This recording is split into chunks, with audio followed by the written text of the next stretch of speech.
Bonjour, prenez bien soin de vous. Merci pour votre patience à suivre avec intérêt ces suggestions cinéphiles. Aujourd'hui, suggestion cinéphile 15 avec le film Fury de Fritz Lang. C'est le premier film qui tourne en 1935-36 aux États-Unis. Et c'est le film qui fait partie de cette trilogie. Je vous ai parlé déjà des deux précédents, M le maudit et le testament du docteur Mabuse, où des films dans lesquels se pose la problématique du corps. Qu'est-ce qu'on fait d'un corps quand ce corps est coupable et qu'il dérègle le bon fonctionnement de la société? Eh bien, on a plutôt tendance à essayer de l'éliminer. C'était le point de vue des films tournés en Allemagne. Et en cela, Fritz Lang était dans une certaine ambiguïté parce qu'il était sous l'influence, évidemment, de l'idéologie et de toutes les déterminations sociopolitiques qui imprégnaient le fonctionnement de la société allemande. Là, je dirais que c'est le film de la rédemption. À l'évidence, Fritz Lang a réfléchi et il pense que les solutions qui étaient plus ou moins indirectement préconisées dans les deux films précédents ne sont pas forcément les bonnes. Et il y a au fond eu le travail d'une réflexion démocratique que si la force doit rester à la loi, ça ne signifie pas que cette force doive s'exercer d'une manière dictée uniquement par la vengeance, par l'émotion, par l'hystérie, par le lynchage en quelque sorte. Et le film, au fond, Fury, raconte l'histoire d'un lynchage aux États-Unis avec un acteur formidable qui s'appelle Spencer Tracy, qui joue le rôle d'un Américain moyen, Joe, qui est amoureux d'une femme et donc qui vient de trouver un travail et lui, il a besoin de gagner aussi une autonomie en termes de travail et donc il décide de vivre, d'ouvrir une station-service avec ses deux frères, mais dans une ville qui est éloignée de la ville où se trouve sa fiancée.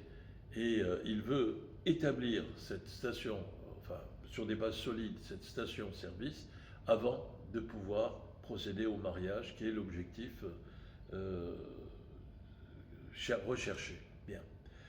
Et quand, au bout d'un an, il retourne en voiture pour chercher sa future épouse, et il est arrêté dans une petite ville où, à proximité de laquelle il y a eu un braquage et un kidnapping d'une petite fille qui a eu lieu. Donc vous voyez qu'on est dans une proximité avec l'argument de M. le Maudit, où il y avait aussi un serial killer qui tuait les petites filles, bien, provoquant un mouvement de panique dans la société. Et là, il est interrogé par le shérif du comté et il y a des incohérences aux yeux du shérif et donc il est mis en garde à vue. Et la population de la petite bourgade où il est mis en garde à vue, apprenant qu'il y avait un suspect, eh bien, qui était en garde à vue, brûle les étapes, c'est le cas de le dire, et s'il est suspect, c'est qu'il est probablement coupable. S'il est coupable, eh ben, il faut l'éliminer. Et cette population, cette populace, attaque en quelque sorte la prison du comté, du shérif, où est incarcéré notre ami Joe, remarquable de Spencer Tracy, et en même temps, eh bien, la prison brûle. Et tout le monde pense que le suspect, eh ben, il est mort. Heureusement, il est mort. C'était le point de vue du lynchage. Mais malheureusement pour eux, et heureusement pour nous, spectateurs, et pour le film, et puis pour la morale, tout simplement, Spencer Tracy n'est pas mort. Il a échappé et il se cache, se faisant passer pour mort. Il arrive, avec l'aide de son avocat, à retrouver, donc il y a un procès qui est ouvert, et tous ces lyncheurs qui prétendent n'avoir pas participé. Ça, c'est aussi une anticipation au fond de ce que feront les nazis. Ah ben, c'était pas nous, c'était le chef qui nous avait ordonné, donc nous on n'est pas coupables, diront-ils à partir de 1945 à Nuremberg et dans tous les autres procès qui ont eu lieu. Eh bien, ils prétendent qu'ils n'étaient pas sur place et ils sont confondus par la projection dans la salle de tribunal du film où on les voit noir sur blanc, j'allais dire, visage à découvert, en train de procéder à l'attaque hystérique de lynchage de la cellule où était emprisonné le personnage de Joe. Donc, ils vont être, ils sont condamnés à être condamnés à mort, en quelque sorte, puisque Joe a été tué dans cet incendie.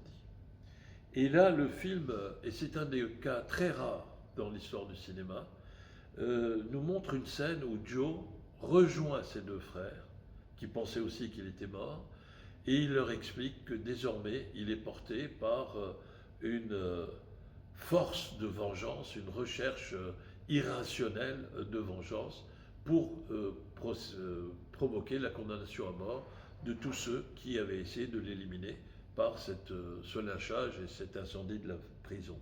Eh bien, là, à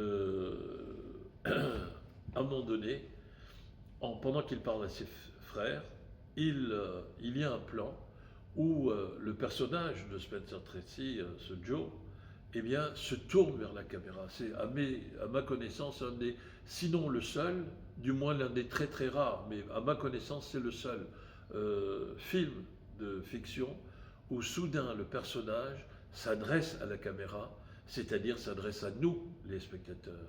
Et il dit « Je veux qu'il soit condamné à mort parce que tant qu'on croit que je suis mort, eh bien, ils n'échapperont pas à la potence, en réalité, à la chaise électrique. » Et finalement, eh bien, il va être amené à changer d'avis grâce à l'intervention de son ex-future épouse, qui, elle, se rend compte que peut-être Joe n'est pas mort, qui va rendre visite au frère de Joe, et qui évidemment découvre Joe, et qui arrive à le convaincre de se rendre au tribunal pour éviter la peine de mort. Dans M le maudit, les femmes avaient un rôle qui encourageait les procédures expéditives de justice. C'était simplement pour satisfaire l'angoisse et la crainte émotionnelle qui les animait. Eh bien, ici, c'est la femme qui va permettre à Joe d'échapper à son démon intérieur pour aller au tribunal, révéler à tout le monde qu'il n'est pas mort, et ainsi le film se termine par une formidable leçon de démocratie et de justice équitable, en quelque sorte, c'est-à-dire ne pas être condamné pour un délit qui n'a pas eu lieu, même si c'est un autre délit qui est celui d'avoir essayé de tuer. Une tentative de crime, c'est pas la même chose qu'un crime. Et c'est évidemment la femme qui